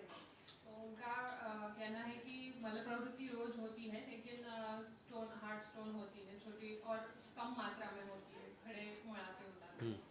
और तो उसको अगर 10 साल से है तो इसलिए उसने बहुत सारे चूर्ण ये सब दिए हुए हैं, तो इसलिए उसकी हिस्ट्री पूछी मैंने कि क्या है। तो उसने बोला कि 15 साल पहले उसने 49 किलो उसका वेट था, फिर भी ऐसे ही कुछ डाइट प्लान किया और डाइट में खाना ही नहीं ऐसे किया कि दिन भर खाना ही नहीं, और उसके बाद उसका 41 kg वेट हुआ और उसको सडनली दोनों स्तनों के बीच में बहुत वेदना होके बहुत दुखने लगा। तो उसने डॉक्टर को दिखाया, उसने एक्सरे किया तो बोला कि अंदर बहुत गंदगी है और टीबी डायग्नोसिस हो गया उसको। और फिर उसने AKT 9 मंथ्स AKT लिया, बहुत सारे एंटी वगैरह खा के वो रिकवर हो गए उससे। लेकिन उसके बाद उसको ये जो मैंने बोला कॉन्स्टिपेशन हो गया है, तो वो किसी से भी ट्रीट ही नहीं हो रहा है कभी से। तो अभी उसको जो लक्षण है उसमें थोड़ा अभी कुछ एसिड रिफ्लक्स वगैरह होने लगा है, लेकिन उसके उपरांत ऐसे ज़्यादा कुछ अदर कुछ सिम्टम नहीं है अदर देन कॉन्स्टिपेशन। और ओलिगोमेनोरिया है थोड़ा, वो अभी शुरुआत हुआ। तो मैं सोच रही थी कि उसमें रसदुष्टि वगैरह वो सब विचार है, लेकिन जब ग्रंथ पढ़ा मतलब चरक निदान में उसका आंसर मिला कि संधारण शोक अगर हम पढ़ते हैं तो उसमें बताया है कि जो वेगों को अगर धारण किया जाए तो उसके बाद ऐसे ही पार्श्व वेदना होके क्षय हो जाता है, ऐसे बोला है। बराबर। तो फिर क्षय में अगर पुरुष का रक्षण करने को बोला है तो इसमें हम कैसे करें? और उसको एक्सपेक्टेशन ऐसा है कि आप मुझे कुछ ऐसी दवाई दे दो कि जिससे मुझे संडास हो जाए। बराबर। नहीं, पहले कॉन्स्टिपेशन के पेशेंट का जो रहता है ना, उसमें पहली बात समझ लेनी है कि कॉन्स्टिपेशन उनके मन में रहता है, बड़े अंतों में नहीं। ये पहली चीज़ रहती है। दूसरा क्या रहता है कि उनको हार्ड स्टूल होती है या चिकनी संडास होती है, वो पूछनी है। चिकनी अगर होती है तो उनको प्रवाहिका की अतिसारखी आमज अतिसारखी ट्रीटमेंट करनी है, और हार्ड स्टूल अगर होती है तो वो कॉन्स्टिपेशन है, पक्वाशयवात की जो ट्रीटमेंट करनी होती है। लेकिन फिर भी पेट साफ होना ये चीज़ किससे ताल्लुक़ रखती है? ऐसा अगर देखा जाए तो वो ब्रेन से और लीवर से ताल्लुक़ रखती है। ब्रेन से आने वाला इम्पल्स जो है वो पेरिस्टाल्सिस उत्पन्न कर देगा। पहले गैसेस पास हो जाते हैं, बाद में मूत्र प्रवृत्ति होते हैं और बाद में मल प्रवृत्ति होती है। अगर ऐसा है तो वात की ट्रीटमेंट पहले अनुलोम होना चाहिए। उसमें जो पंचसकार या पंचसकार नहीं, सामुद्रादि चूर्ण, भास्कर लवण चूर्ण, हिंगाश्व चूर्ण वगैरह ये खाना खाते वक्त मुहुर्मुहु देना चाहिए। उसके बाद मूत्र प्रवृत्ति की ट्रीटमेंट होनी चाहिए, क्योंकि मूत्र प्रवृत्ति पहले होती है, बाद में मल प्रवृत्ति होती है। तो मूत्र विरेचन अच्छा होना चाहिए। मूत्र कहाँ उत्पन्न हो जाएगा? पक्वाशय में हो जाएगा। अच्छा कटु विपाकात्मक मल तैयार हो गया तो अच्छा मूत्र तैयार हो जाएगा। तो पहले मूत्र विरेचन की दवा देनी चाहिए। ये दो हो गई। और तीसरी बात जो करनी है वो लीवर की ट्रीटमेंट करनी है। पुरुष को अच्छा तैयार करने के लिए खाना अच्छा होना चाहिए। तो उसमें क्या हो जाता है, एक तो विरेचन आ जाता है या रक्त मोक्षण आ जाता है। तो पहले आप राइट क्यूबाइडल से उनको रक्त मोक्षण करें, लीवर के ऊपर जोक लगाए और शिरोधारा करें, ब्राह्मी तेल की शिरोधारा। क्रोस डिसीज और अल्सरेटिव कोलाइटिस सिर्फ शिरोधारा करने से अच्छे हो जाते हैं। उसके साथ पेट के ऊपर पोटिस करना है, जो इसका रहता है ना गेहूं के आटे का। जितना गेहूं उसने खाया ना उससे कई गुना जाना अभी पेट के ऊपर लगाना है, तो अंदर की सूजन कम हो जाती है। और हमारे आमाशय में खाना गया तो उसके 2 घंटे बाद एक पेरिस्टाल्सिस आ जाती है बड़े आंतों के ऊपर, उसको मास मूवमेंट बोलते हैं। तो आमाशय का प्रथमावस्थापक अच्छा करना है। उस वक्त मधुराम्ल लवण रस पहले, बाद में सबसे लास्ट जो है वो कड़वा रस लेना है, ये क्रम मेंटेन करना है, और 2 बार का खाना दे देना है। ये करने से 1 महीने में अपने आप पेट साफ होना शुरू हो जाता है। लेकिन लैक्सेटिव एकदम नहीं देनी है उसको, मुनक्का खा लो वगैरह वगैरह करना है। इससे अगर आराम नहीं हो गया तो समझना है कि बहुत सारी घूमी हुई पेशेंट है, बहुत ज़्यादा डॉक्टर हो गए, तो ये गदोद्वेग है। बीमारी जो है उसका वो दोहराते रहते पेशेंट, और उनके डॉक्टर की संख्या पूछ लिया जाए तो 5 से ज़्यादा डॉक्टर के पास वो जाके आई हुई रहती है। तो उस वक्त ये सोचना चाहिए कि 10 डॉक्टर ये गलती नहीं कर सकते, एक पेशेंट जो है वो गलत रहता है। तो वो गदोद्वेग का पेशेंट रहता है, उसके लिए क्षीरोदधि रस सुबह शाम या मान्यता चूर्ण दोपहर रात को। जो ऐसा बार बार बोलते हैं ना मुझे ये हो रहा है वो हो रहा है और किसी चीज़ से अच्छे नहीं होते, उनको गदोद्वेग रहता है और ये दवा देनी होती है। और औरतों को ये ज़्यादा पाया जाता है, तो इसलिए देना ही है वो। और सर ऐसा नहीं है ना कि जैसे यक्ष्मा के पेशेंट में बोला है कि विलंब कश्यप कुछ नहीं हो जाएगा, नहीं नहीं नहीं नहीं नहीं, एक एक रक्षण करता है भी, तो आपको पूरी गया निकल के तो भी कोई वांदा नहीं है। हाँ? पुराने ज़माने में ये था और सच भी था।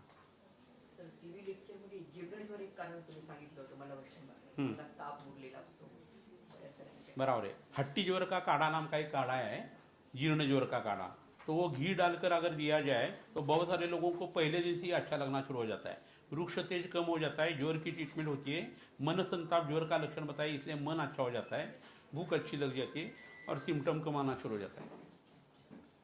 पाटणकर काढा म्हणून जो मिळतो सर पोट साफ होण्यासाठी, त्याच्यातले बहुतांश औषधे जीर्णज्वरातले हाँ कडू लागतात. हाँ बराबर है। लेकिन उसमें एप्सम सॉल्ट भी डाला है उन्होंने, तो बहुत ज़्यादा पेट साफ हो जाता है और पेट की जो एब्डोमिनल गर्थ है एकदम कम आ जाती है।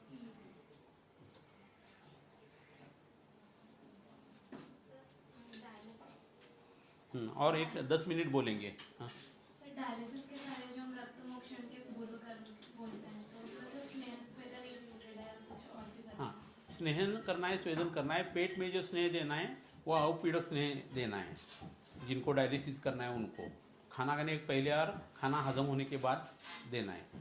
तो उससे डायलिसिस में थकान जो आ जाती है, बीपी ड्रॉप डाउन हो जाता है, और बीपी कम हो गया तो डायलिसिस का मशीन चलता नहीं, इसलिए बीपी कम होना अच्छी बात नहीं रहती, तो वो भी उससे हो जाता है। बाद में वो जब आ जाता है तो नारियल का दूध वगैरह पीने के लिए देना, और ब्लड शरीर में भरने के बाद जैसा असर आता है उसकी ट्रीटमेंट उस वक्त करनी है, पित्त की ट्रीटमेंट करनी है, तो लोग मेंटेन हो जाते हैं। सर आज एक केस आली होती कार्डिओमायोपॅथी, आज एक केस आली होती कार्डिओमायोपॅथीची, लहान मुलगा होता, त्याला सनीपादुका ते दिलं असतं का? हाँ दे सकते थे, लेकिन उसका VSD और ASD दोनों प्रॉब्लम थे और उसकी तरफ ध्यान नहीं दिया उन्होंने, तो मस्कुलर जो स्ट्रेंथ थी हार्ट की वो कम हो गई है, और उसको अति व्यायाम की वजह से क्या होना शुरू हो गया, और आम की वजह से उसका हृदय का आकार बढ़ना शुरू हो गया, तो उसका रिवर्स प्रेशर जो है वो उसके लीवर के ऊपर आ गया है।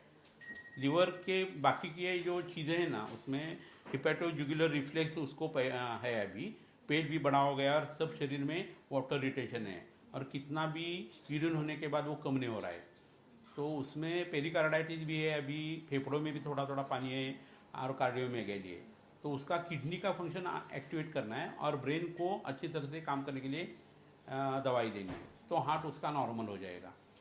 हाँ, क्योंकि अभी डॉक्टर की दवा सब करके उनकी हो गई है, इसलिए हमने रत्नाकर रस और चिंतामणि रस ऐसी 2 दवाई दे दी है जो यकृत हृदय के उदर के लिए फ़ायदा करती है। पेरिकार्डाइटिस जो है वो कम होता है, अंदर का पानी कम हो जाता है। उसके साथ हमने पुनर्नवा जो है ना वो गीली उसको दे दी है, तो उससे डायरेटिक एक्शन जो है ना वो बहुत अच्छी आती है। किडनी फंक्शन उसका नॉर्मल है और 0.5 उसका क्रिएटिनिन है, तो किडनी के ऊपर ज़्यादा हम असर करने वाले हैं, तो उसका रिवर्स प्रेशर जो लीवर के ऊपर है वो कम होता जाएगा, हार्ट की सूजन कम होती जाएगी, और 3 महीने में उसको वैजयंती बीज, बदर बीज और श्रृंग, इसकी वजह से कार्डियोमायोपैथी कम होना शुरू हो जाएगा। रक्त की नसें जो रहती, खून की नसें, उसका व्यास जब रहता है वेरिकोज वेन्स वगैरह, तो उसमें हम मुंह में रखने के लिए तिल का तेल दे देते हैं, तो उससे वो वेरिकोज वेन्स कम आ जाते हैं पाँव में, टांगों में। तो हार्ट क्या है, खून की नस ही है बड़े वाली, है ना, तो हार्ट की कार्डियोमायोपैथी जो है या कार्डियोमेगाली जो है, बूट शेप हार्ट जिसको बोलते हैं, वो मुंह में तेल रखने से धीरे धीरे कम होना शुरू हो जाएगा। तो ऐसे पेशेंट पहले हमने ट्रीट कर दिए, इसलिए इसके ऊपर कोशिश करेंगे। लेकिन ये अगर पॉसिबल नहीं हो गया तो आगे जाकर उस लड़के को प्रोटीन यूरिया होने वाला है, बाद में कॉर्टिकोमेडुलरी डिफरेंशिएशन कम होता जाएगा और क्रिएट बढ़ेगा। उस वक्त आप कितनी भी कोशिश चाहे कर लो, वो पेशेंट बाहर नहीं आ सकता, क्योंकि उसके साथ ब्रेन की जो प्रॉब्लम है वो बढ़ना शुरू हो जाता है, क्योंकि बीच में लीवर सफ़र हो जाता है। तो उसमें जो उधर रहता है, हृदय का उधर रहता है, पेट के ऊपर उधर रहता है, और पानी निकाल दिया जाए तो एनकेफेलोपैथी होना शुरू हो जाता है और पेशेंट का ब्रेन का कंट्रोल जो है शरीर के ऊपर से निकल जाता है। ये जो सिस्टम है पैरासिम्पैथेटिक सिस्टम, उसके ऊपर उसका असर आ जाता है और पेशेंट में धातुपाक होना शुरू हो जाता है। तो अभी पेशेंट ये टाइम बॉम्ब है, इसको 1 महीने में फ़र्क आना ही चाहिए दवा से, तो आगे जाकर हम कुछ कर सकते हैं और आ जाएगा। अगर उन्होंने परहेज वगैरह बराबर कर दी जाए ना तो ये होने वाला है, क्योंकि बच्चे जितने बिगड़ते हैं ना जल्दी, उतने जल्दी अच्छे भी हो सकते हैं। लेकिन वो डिवाइस क्लोजर अगर करते ना वो VSD और ASD का, तो ये आफत आती ही नहीं। लेकिन उन्होंने किया नहीं, मस्क्यूलर है वो अपने आप हो जाएगा, मसल अच्छे हो गए, तो ये सोच लिया और ये खराब हो गया। ये सब सर एक पेशंट होते, त्यांना ज्वर प्रचिती आणि उष्ण प्रचिती होती आणि त्यांना आपण एसटी आणि कुटकीचं हे दिलं होतं आणि पुन्हा एक एपीची पेशंट होते, त्यांना पण कुटकी आणि एसटी दिलं होतं। हा योग सर कोणत्या अवस्थेत? यष्टि कुटकी ये चरक जी ने पित्त के आधार जो बताए ना, उसकी ट्रीटमेंट है वो यष्टि और कुटकी। कोई भी पित्त की बीमारी रहे तो यष्टि और कुटकी ये कॉम्बिनेशन समान काले देने से फ़ायदा हो जाता है, इसलिए दे दिया है। अमल की और शहद जब दे देते तो पित्त की हर एक बीमारियाँ कम हो जाती है।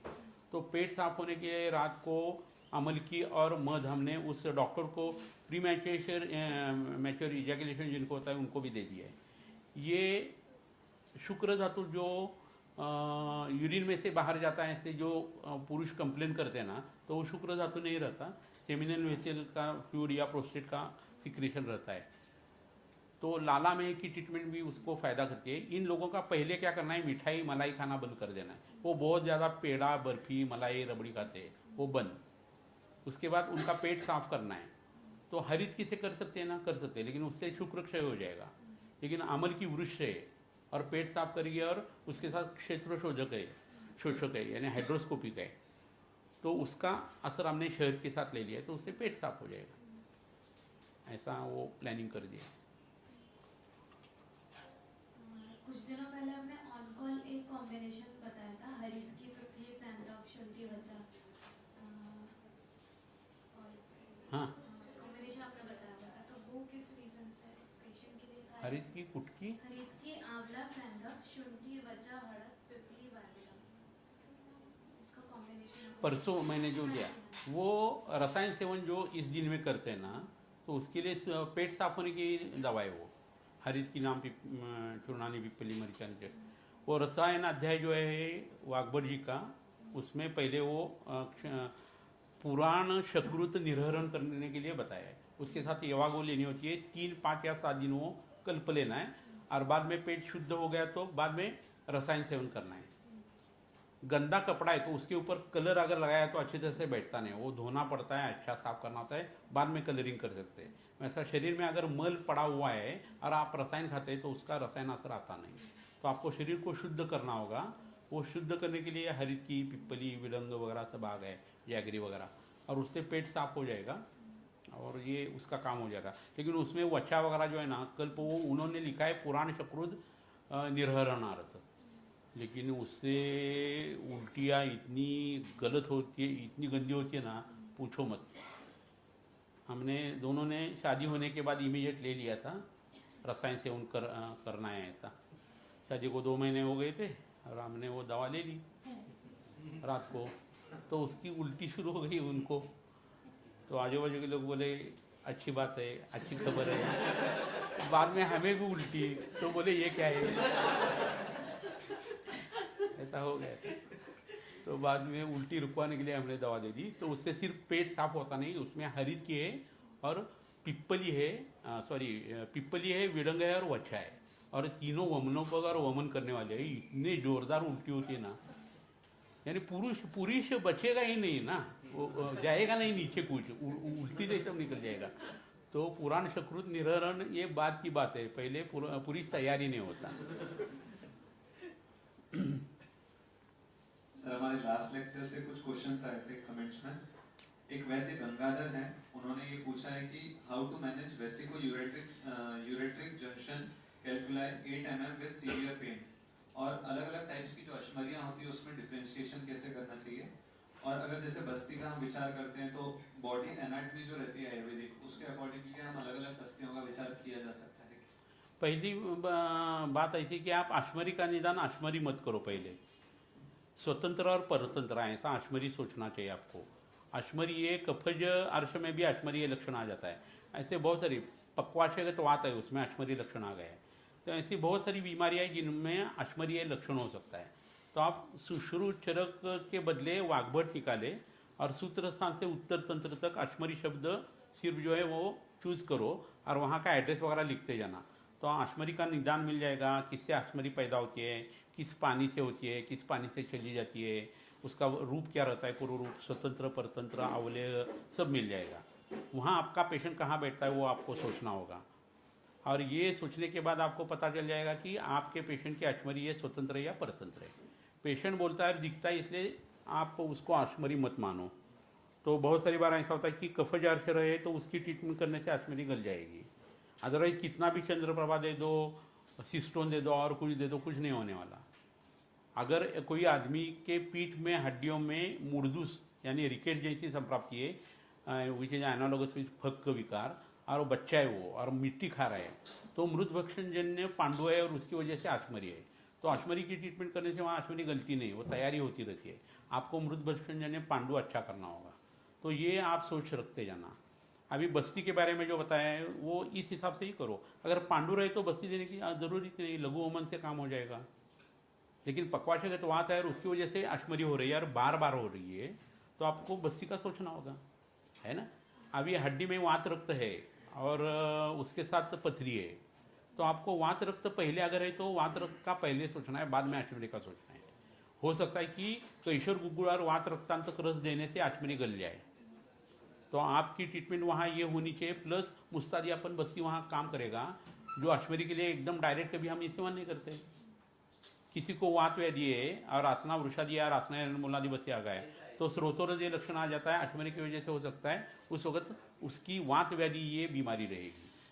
तो आपकी सोच जो है ना उसमें आप अश्मरी स्वतंत्र और परतंत्र सोच लो और उस हिसाब से ट्रीटमेंट करो। ये ज़रूरी नहीं कि आपको बस्ती देना पड़े, है ना। अभी अर्श हो गए, कफज अर्श नहीं है, फिर भी अवरोध हो गए तो अवरोधात्मक संप्राप्ति होकर अश्मरी हो सकती है। वहाँ मूत्र परिसर का जो पिप्पल आदि बस्ती है वो इस्तेमाल करने से आपका काम हो जाएगा। अश्मरी अटक गई तो कृत्यापि अकृत संज्ञता ये लक्षण मूत्र के बारे में आ जाएगा, मल के बारे में जैसा आ जाता है वैसा, तो उस वक्त पिप्पल आदि तेल से अश्मरी गल जाएगी, है ना। तो आपकी सोच जो है ना वो ब्रॉड रखो आप, रावण जैसा 10 सिर से आपको सोचना होगा, है ना। सर वातरक्त में एक वैद्य नितिन है, उनका ऐसा प्रश्न है कि वातरक्त में रक्त मोक्षण कब करना चाहिए, मधुर रस के द्रव्य कब दें, क्योंकि मधुर रस दिया तो अग्निमांद्य होता है और उष्ण द्रव्य दें तो रक्त दुष्टि होती है। ऐसा कुछ नहीं रहता। अभी शतावरी है, मधुर है ना, तिक्त अनुरस है उसका, शीतवीर्य है, तो शतावरी इस्तेमाल करो। आपके पेशेंट को अग्निमंद है या मंदाग्नि है ये पहले सोच लो। मंदाग्नि रहे तो वो लक्षण है, वो शतावरी वगैरह बल्य चीज से या गोक्षुर से अच्छा हो जाएगा। लेकिन अग्निमांद्य रहे तो आपको गुरु दवाएं इस्तेमाल नहीं करनी है, उस लंघन करना है और रक्त मोक्षण करना है ना।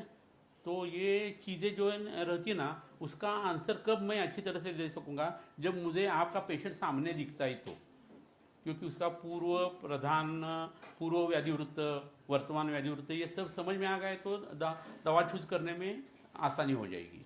लेकिन आइडियल कंडीशन जो रहती है वो पेशेंट सामने रहते हुए ही ट्रीटमेंट करनी चाहिए, है ना।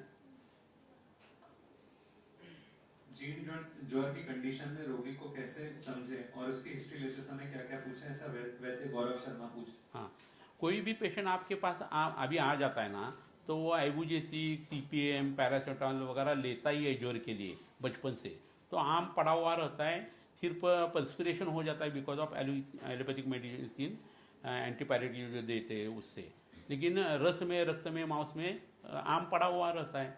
तो वात पित्त कफ के सामता के लक्षण जो ग्रंथ में दिखाई देते हैं वो उसके शरीर के ऊपर है या नहीं देखने हैं। सिर्फ ज्वर की हिस्ट्री तो रहती है, तो उसको आप जीर्ण ज्वर की या ज्वर की ट्रीटमेंट शुरू कर दो, और वो करने के बाद उसका जो मेन बीमारी है वो ऊपर उभर के आ जाएगी, उसकी ट्रीटमेंट बाद में हो जाएगी, है ना। एक नित्या वैद्य हैं, वो बोल रही है कि आघातजन्य जो जानु का संधिशूल होता है, आघातजन्य, हाँ, उसमें कैसे विचार करना चाहिए? आघात कहाँ हो गया ये देखना जरूरी है। पीछे से हो गया तो अलग चीज़ें हो जाएगी, साइड से हो गया तो अलग चीज़ें हो जाएगी, सामने से हो गया तो अलग हो जाएगी। मिनिस्कस स्टोन तक अगर चीज़ें हो गई है तो अलग सोचना होगा, या ये जो लिगामेंट टेयर है तो अलग ट्रीटमेंट हो जाएगी। लेकिन आघात कहीं भी हो गया तो वात और रक्त का आपको सोचना है, और जलों का चरण इमीडिएट करना ज़रूर रहता है। उसके लिए लिगामेंट टेयर वगैरह अगर रहे ना तो उसको धारा स्वेद करना है। बला, अश्वगंधा और दशमूल का काढ़ा जो रहता है ना, उसमें दूध डालकर उसके परिषेक, अवगाह वगैरह भी आप कर सकते हैं। हड्डियों में या मिनिस्कस में अगर प्रॉब्लम रहे तो उसमें जलों का लगाना है, लेप करने हैं, और तेल की घड़ी जो है वो रखनी है। इसके साथ हड्डियाँ जहाँ तैयार होती है वहाँ काम करना होगा। तो तिक्त क्षीर बस्ती आपको देने हैं। लिगामेंट टेयर वगैरह रहते तो पित्त धरा कला और द्वितीय अवस्था पाक को सोचकर रक्त और मेद की ट्रीटमेंट करना जरूर रहता है। तो आघात एक बार हो गया तो दूसरे जोड़ों के ऊपर उसका असर आ जाता है, दूसरे घुटनों के ऊपर। उसको भी ये सब ट्रीटमेंट जो है ना वो इफ रिक्वायर्ड नेसेसरी देनी है। वेट ज़्यादा रहे तो वो कम करने की दवा देनी है, और जितना हो सके उतना विश्राम लेना है। संधानीय गण का आप सोच सकते हैं, उससे हर एक चीज़ जो है वो जुड़ जाती है, सिर्फ हड्डी नहीं, मिनिस्कस वगैरह सब चीज़ें उससे जुड़ना शुरू हो जाता है। मिनिस्कस या कार्टिलेज जो रहता है वो डॉक्टर के हिसाब से बढ़ता नहीं है और उसकी कुछ ट्रीटमेंट नहीं होती है, लेकिन वो अगर वहाँ अंदर है और जिंदा है तो उसको डिफ्यूजन से खाना मिल रहा है। तो डिफ्यूजन से जो काम होता है उसके लिए आपको अवगाह, धारा, तेल की घड़ी, ले और जलों का उच्चारण, इसका बहुत फ़ायदा होता है। तो ये सब चीज़ें आप कर सकते हैं पेशेंट के ऊपर।